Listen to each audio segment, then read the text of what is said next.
ये महीना जो है वो महापर्व का महीना है। इसमें नवरात्रि है, दशहरा है और दिवाली जैसा महापर्व भी है। तो दिवाली का पूजन खास तौर पर बहुत सारे लोग उसे शुभ हिसाब से करते हैं, लक्ष्मी जी को प्रसन्न करने के लिहाज से करते हैं। तो कैसे अच्छे विधि विधान से उसे किया जाए ताकि लक्ष्मी जी प्रसन्न हो, वो हम चिराग जी से जानेंगे। चिराग जी, कोई खास विधि, कोई खास पूजन या किन बातों का ध्यान रखना है?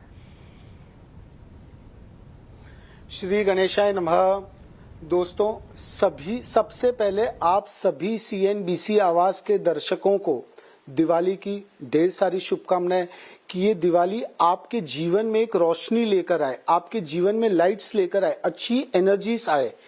देखिए, 3 जो प्लैनेट्स है वो बहुत इंपॉर्टेंट है। सबसे पहला प्लैनेट वीनस यानी कि शुक्र, दूसरा है गुरु यानी जुपिटर और तीसरा है शनि। तो अब सबसे पहले हम बात करेंगे कि शुक्र की। तो शुक्र क्या है? शुक्र यानी planet of beauty, luxury, entertainment. तो हम यही सोचते हैं कि हमारा जीवन एक अच्छे मिजाज में जाए और हमें जीवन में सभी लग्जरियस चीजें मिले। तो उसके लिए दिवाली के दिन जब आप लक्ष्मी माता जी की पूजा कर रहे हैं तो एक वाइट कैंडल या तो पिंक कैंडल लक्ष्मी जी को सामने लगानी है और दूसरा पिंक कलर के फ्लावर्स आपको पूजा के समय यूज करने हैं। उससे क्या होगा? उससे आपका जो शुक्र है वो थोड़ा मजबूत होगा, माता जी प्रसन्न होंगे और आपके जीवन में जो फाइनेंशियल इश्यूज आते हैं, जो स्ट्रेस आता है, जो तकलीफें आती है, वो धीरे धीरे दूर होती जाती है। दूसरा आता है गुरु यानी कि जुपिटर।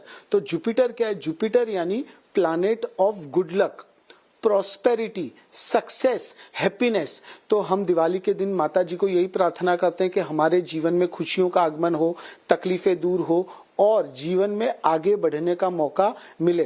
तो उसके लिए आपको क्या करना है? एक तो येलो कलर की मिठाइयाँ, स्वीट्स आपको माता जी को भी चढ़ानी है और गरीबों भी बांटनी है।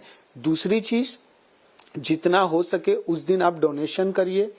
और तीसरी चीज, येलो कलर के फ्लावर्स माता जी को अर्पण करिए और पूरे घर में आप उसे लगाइए। घर के बाहर एंट्रेंस पे भी आप लगा सकते हैं और दिया करिए घर के अंदर कॉर्नर्स में। और पूजा रूम को साफ सफाई अच्छी तरह से होनी चाहिए। इससे क्या होगा? इससे आपका गुरु दिवाली के दिन मजबूत होगा, यानी अक्खा साल जो आपका है वो गुरु आपको सपोर्ट करेगा। तीसरा आता है शनि। शनि यानी क्या? शनि यानी प्लैनेट ऑफ जस्टिस, आपके साथ न्याय करने वाले प्लैनेट। आपके जीवन में जो बाधाएं हैं, जो अड़चने हैं, जो तकलीफें हैं, उसे दूर करने वाला प्लैनेट। तो उसके लिए आपको क्या करना है? दिवाली के दिन आपको एक दिए में काले सीसेम सीड्स होते हैं वो और मस्टर्ड ऑयल आपको डाल के दिया करना है और वो दिया घर के चारों तरफ आपको लगाना है। और शनि महाराज का आपको मंत्र करना है। वो मंत्र है ओम शन शनिचराय नमः। 108 बार यह मंत्र आप भी कर सकते हैं, पूरे परिवार वाले भी कर सकते हैं। इससे आपके जीवन में, परिवार वालों के जीवन में या घर में जो भी नेगेटिविटीज है वो धीरे धीरे आपको दूर होती नजर आएगी। और धूप भी अवश्य आप करिएगा। अब सबसे इंपॉर्टेंट तो हम भूल ही गए, जो है मून यानी कि चंद्र। तो चंद्र क्या है? Mental peace, mental balance. तो चंद्र को मजबूत करने के लिए आप क्या कर सकते हैं?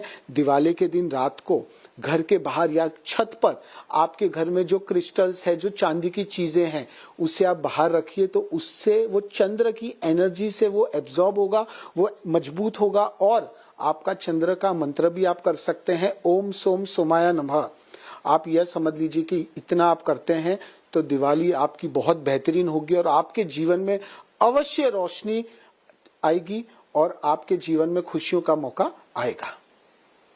उत्तम आपने ये उपाय बताए और पूजन की विधि बताई। मुझे लगता है इससे समस्त दर्शकों को बहुत लाभ होने वाला है दिवाली के अवसर पर। तो चिराग जी, बहुत बहुत धन्यवाद, आप पधारे और आपको भी दिवाली और समस्त महापर्वों की हार्दिक शुभकामनाएं। नमस्कार।